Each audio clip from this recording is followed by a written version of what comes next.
Mr. Rohatgi, thank you for speaking to NDTV.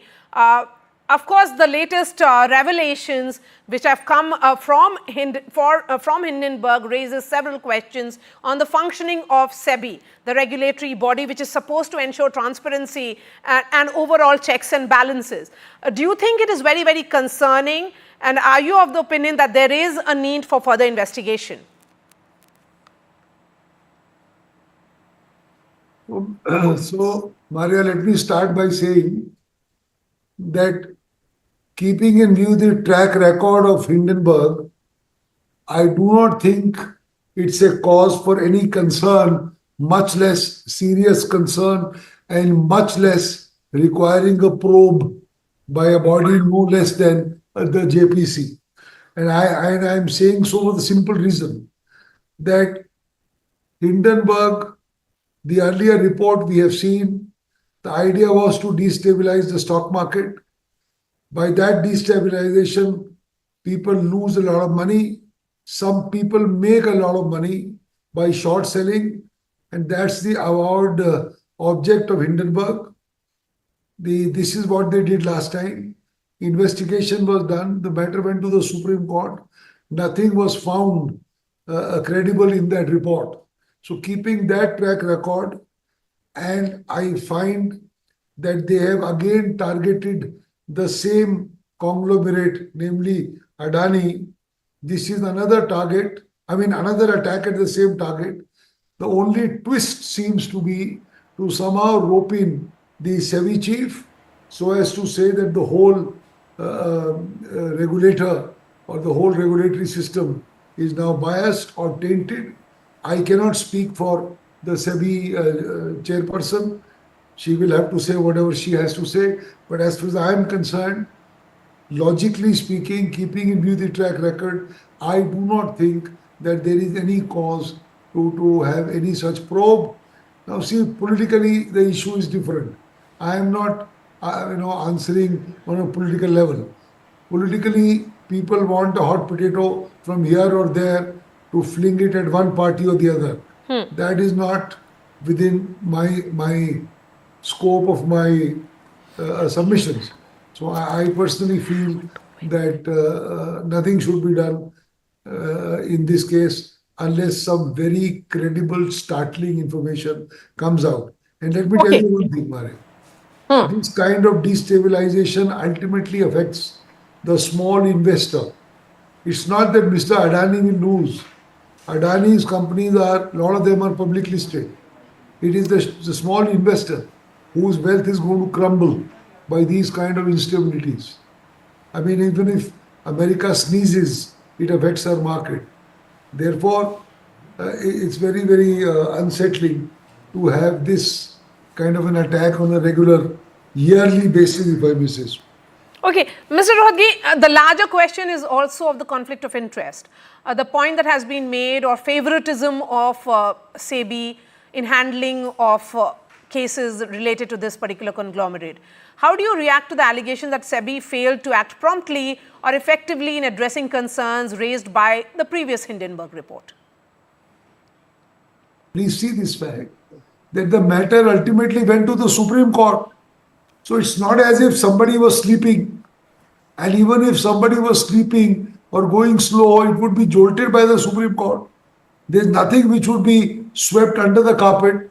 If that is so, then where is the cause for saying that SEBI, which has otherwise been doing very good work for the last 30, 40 years that I've seen in my legal practice. Whether the chairperson is complicit, not complicit, she will have to say what her own defense is. That's something different. I don't know what she has to say. But just to have a smear campaign, you can have it against SEBI, you can have it against RBI, you can have it against IRDA, you can have it against the finance ministry. I don't think it is fair to just do that, let loose a volley of questions, and then the whole system kind of shakes up. I don't think it is appropriate. Mr. Rohatgi, you are essentially saying that there is some kind of smear campaign at play here. But the larger question, as you said rightly, this is about the small investor which is going to be affected. But given the nature of concerns, and this is a regulatory body which has to ensure accountability and transparency, do you think the SEBI chief's tenure must be examined in the light of these allegations? I don't think so at all. An explanation should be given by the chairperson. But the need of the hour, according to me, is to have a proper regulation in place that if these kind of things are raised in reports, and that too from overseas, where it's not very easy for us to reach the authors of that report, etc., there should be a regulation in place that if this is done, then what should be the reaction? The reaction cannot be knee-jerk, with the opposition saying very grave, the government saying it is not grave, Adani saying it's a smear campaign, somebody asking for JPC. One is kind of shooting in all directions. So if you have some kind of regulation in place, that if some such thing is done, then the report or the excerpts or the conclusions or the executive summary thereof is examined by somebody, some nodal officer, to see whether there is some prima facie material which requires a further investigation. That is what is the need of the hour. And I think the finance ministry, in consultation with the RBI and SEBI, should set up a nodal office in this regard, and that should have a prima facie examination rather than just creating panic in the stock market. So you have raised a rather interesting point that there should be a nodal body to look into these reports which surface from time to time. But the question is also, how can SEBI restore public confidence and trust? How do you think it can be done? No, but see, the point is, just by raising a smear campaign, I mean, today you say that the SEBI chief is involved, tomorrow you can say in a matter in the Supreme Court that some judge is involved, tomorrow you can say that the highest in the country is involved. That is not the way things are done. I mean, it's very easy to spoil somebody's reputation built over 40 years. I mean, if I can just shoot off a letter complaining about A, B or C, that is not fair. Reputations are built over half a century. I mean, they can be destroyed in 5 minutes. It's very, very difficult and very, very alarming. Therefore, let a smaller body be created, a nodal office, let them examine prima facie, and if there is something, they will ask the concerned persons. That's the way it should be done. So I'm putting the spotlight again on your first answer, since you have said that it is the Supreme Court which was the final arbiter in the in the allegations which were made against the Adani Group. But the opposition says that that certain set of facts related to the SEBI was not revealed before the court. How do you look at that? Well, if it wasn't revealed before the court's doors were open. Anybody could go to the court. These are matters of public interest. The opposition or any part thereof could have gone to the court and said that SEBI is hiding something and they should have produced material. The court would have looked at it. There's no point saying that this has happened or this has not happened when you have a verdict before you. The verdict is final. It's not open to question till you question the verdict in the court itself. Okay, so how do you see this playing out legally?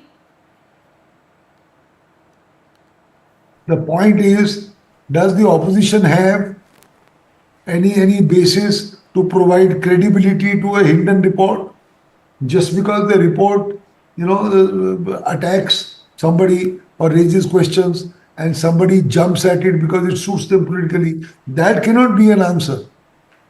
I mean, tomorrow I can write a letter to somebody and say, oh, such and such person should be kept under surveillance, or one should re-examine somebody's conduct. That's not enough.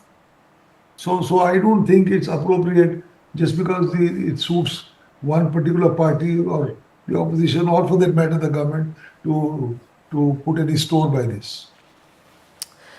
Sir, that brings me to my last question. So you feel that this is a malicious campaign, nothing substantial in it?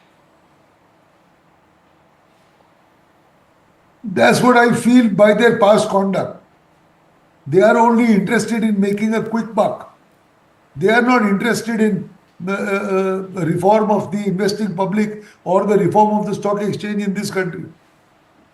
It's not that kind of a report. It's only meant to suit them, namely to create panic so that, the shares fall and you can do some short selling. That's what it means.